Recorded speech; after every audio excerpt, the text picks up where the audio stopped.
All right, we're diving into some pretty interesting stuff today. We're talking about the Comstock Act, from way back in 1873, Oh, absolutely. and how it could, believe it or not, be relevant in today's world, Yeah. especially with this Project 2025 thing gaining traction. You ready to unpack all of this? Absolutely. I think there's a lot to unravel here. What's fascinating to me is how this law from so long ago, I mean, it was designed to control what they called back then obscene materials in the mail, Right. could actually be like a blueprint for shaping our society going forward. Yeah, it's wild to think about. We're talking about a law from over 150 years ago.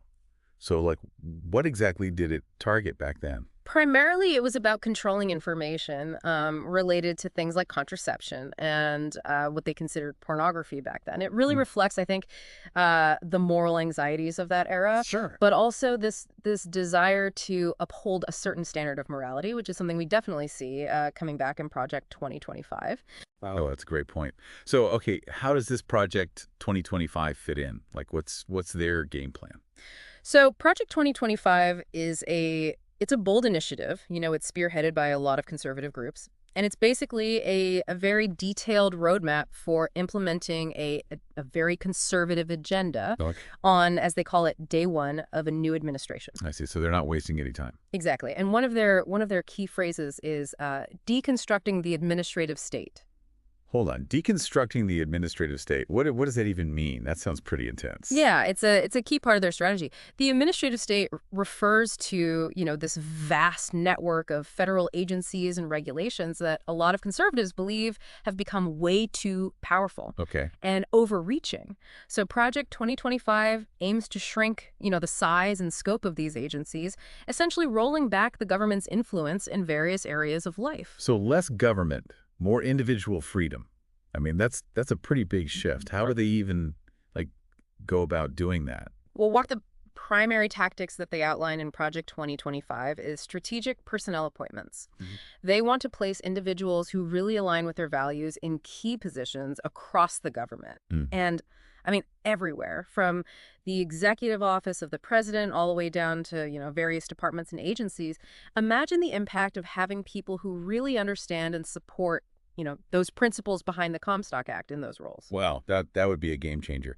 But Project 2025 mentions more than just shrinking the government, right? They talk about family and culture too. So how does that tie in? Absolutely. Project 2025 very explicitly states a goal to, and I quote here, rescue our kids, reclaim our culture, revive our economy, and defeat the anti-American left. Mm. You can really see how this language resonates with this desire to restore what they would consider traditional values and morals, which, again, very much aligns with the spirit of the Comstock Act. Okay, yeah, I'm starting to see the connection here. But let's get specific. How could the Comstock Act actually be applied in today's world? I mean, it's an old law. Well, the act originally targeted materials considered obscene, lewd, and lascivious. But the interesting thing is that obscenity is a subjective term. Right. It's very open to interpretation. And what was considered obscene in 1873 may be quite different from what we consider obscene today. But that principle, that underlying principle of protecting society from materials that they deem harmful, that remains the same. So you're saying that the Comstock Act, even though it's old, could potentially be used to regulate content in the digital age. I mean, Yeah.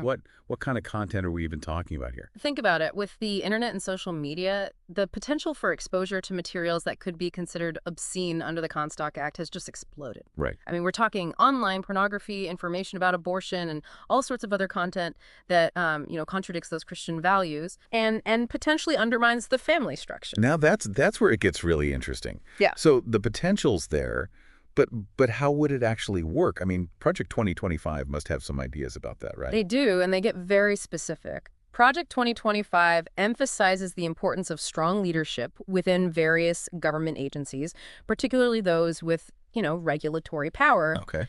They specifically highlight the Office of Management and Budget, and within that, the Office of Information and Regulatory Affairs. Hmm. This office, it plays a critical role in actually shaping federal regulations, which could, potentially pave the way for a resurgence of those Comstock-inspired policies in the digital realm. And it doesn't stop there. Project 2025 also focuses on the Department of Justice, Okay. pushing for, strong leadership within the FBI and the U.S. Attorney's offices. Right. These agencies would be absolutely crucial for enforcing federal laws related to, obscenity, especially when it comes to protecting children online. Makes sense. I mean, the internet, it can be a very dangerous place for kids if it's not, properly regulated. But Project 2025 isn't just about, like, cracking down on content, is it? They seem to have, like, a bigger vision, right? Exactly. They're not just focused on enforcement. They're really aiming for, like a cultural shift. Hmm. Remember, their whole thing is to rescue our kids, reclaim our culture. Right. They truly believe that strengthening families is the foundation for a strong and moral society, and that aligning government policies with those values is key to achieving that. Okay, so how does that play out practically? What kind of policies are we talking about here? Well, they highlight specific departments like Health and Human Services. Okay. They want to see, federal programs refocused to support healthy marriages and responsible fatherhood. Mhm.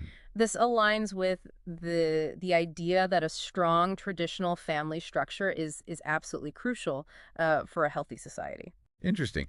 And this idea of strong families, it's not just a modern concept, is it? There's a historical and a religious context here too, right? Absolutely. The emphasis on family values that you see in Project 2025 has very deep roots in biblical teachings. Sure. For example, Ephesians chapter 6, verses 1 through 4 instructs children to obey their parents. Right. And for fathers to raise their children, in a godly way. This underscores the importance of parental authority and the family unit as a foundation for a moral society. So they're really like drawing on these traditional values, these ancient values almost, to shape their vision for the future. It's kind of like they're taking cues from the past to address the challenges of the present, especially with the internet and all this access to information that it provides. Precisely. And that brings us back to, the potential role of the Comstock Act in this whole vision. Right. It could be used to limit the distribution of materials that they believe undermine God's plan for, families and sexuality. Okay, like what kind of materials are we talking about specifically? Well, materials like pornography, which Project 2025 really sees as a threat to healthy sexuality and relationships, Right. as well as, information promoting abortion, which they believe goes against the sanctity of life. Sure. These are just examples, but the idea is to kind of use the Comstock Act as a framework for shaping a more moral society, at least in their view. That's a pretty bold vision. It would definitely face some opposition, though, wouldn't Sure. it? I mean, not everyone shares those same values. Of course, and they know that. Project 2025 acknowledges that restoring what they believe to be America's, Christian foundation will be a challenge. Right. And they anticipate, pushback from those who, maybe embrace more secular ideologies Okay. and oppose their overall vision. So how do they plan to overcome that opposition? What's their strategy there? One key strategy highlighted in Project 2025 is the need for, clear and effective communication. Right. They want strong leadership in the Office of Communications, as well as, within the public affairs offices of various departments and agencies. I see. The idea is to be really proactive and persuasive in sharing their message Okay. and, countering those opposing viewpoints. That makes sense. I mean, they need to win hearts and minds, right? Not just implement policies from the top down. Exactly. They believe it's not enough to just have the right policies, in place. They really need to convince people that their vision is the best path forward. This emphasis on communication, it reminds me of Proverbs chapter 18, verse 21. The tongue has the power of life and death. It really highlights that the importance of choosing our words carefully and using language effectively to persuade and inspire. Yeah. That's a great connection. It really, illustrates that power of words to shape beliefs and influence actions. And Project 2025 understands that in order to achieve those goals, they need to be skilled communicators, effectively conveying their message to the public. It sounds like they're really thinking about this from all angles, policy, personnel, communication. They even talk about national defense. What's the connection there? Right. Project 2025 really emphasizes, a strong national defense, specifically calling out China as a threat.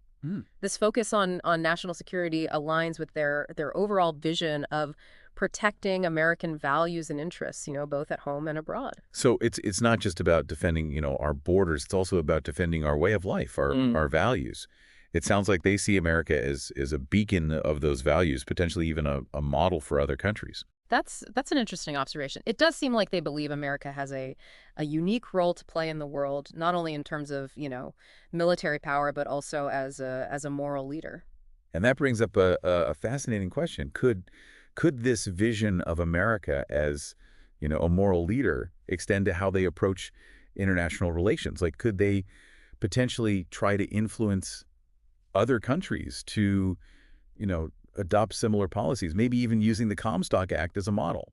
That's a very thought-provoking question. It certainly aligns with their goal of, promoting their values on the world stage. Right. It would be interesting to see how they might navigate those complexities and potential challenges. It's pretty clear that Project 2025 is laying out a comprehensive vision for America, and it's really fascinating to consider how these ideas could actually play out, on a global scale. But let's bring it back home for a minute. This isn't just about like reacting to current trends, is it? There's a deeper motivation behind this project, right? You're right. It's not just a reaction. Project 2025 frames this as a proactive plan to restore America to its God-given purpose. They see this as a spiritual mission, almost like a calling to bring the nation back to its founding principles. And those founding principles, they're rooted in faith. Yeah. That's a key part of their whole argument. Absolutely. They believe that America was founded as a Christian nation. Right. And that,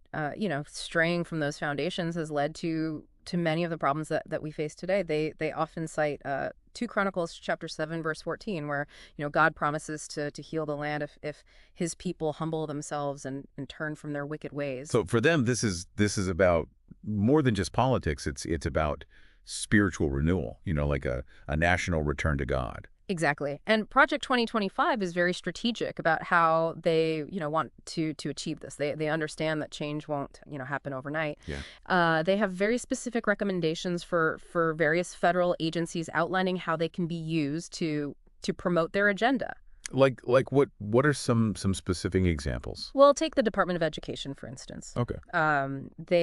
They advocate for greater parental control over the curriculum, especially when it comes to sensitive topics like sex education. Right.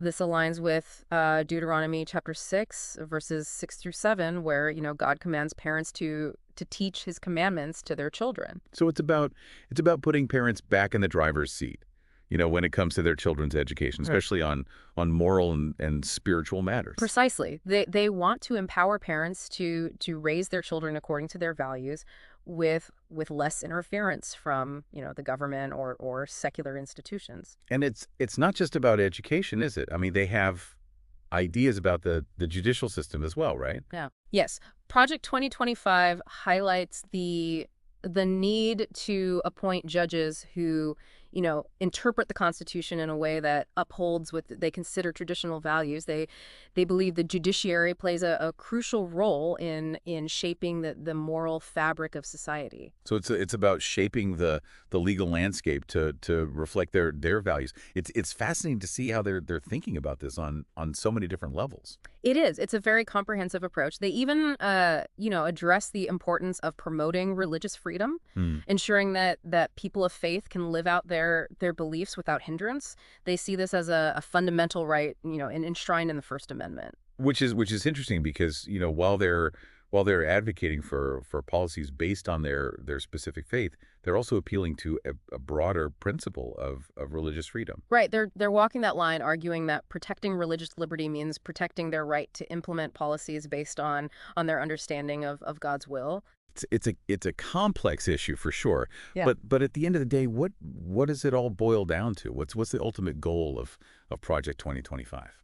Ultimately, Project 2025 presents, a roadmap for, in their view, reclaiming American culture. Okay. And building a nation where, God is honored, families are strong, and their understanding of righteousness prevails.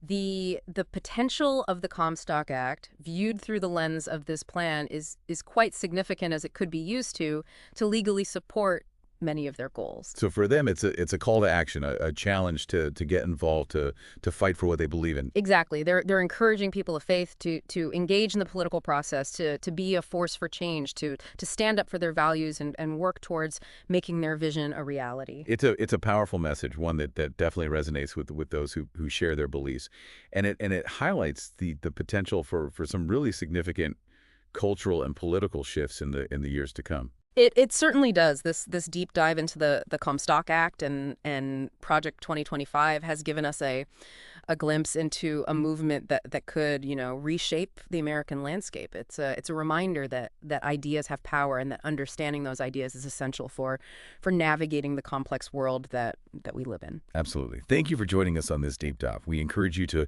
continue exploring these topics, to think critically, and to engage in these crucial conversations that are shaping our future.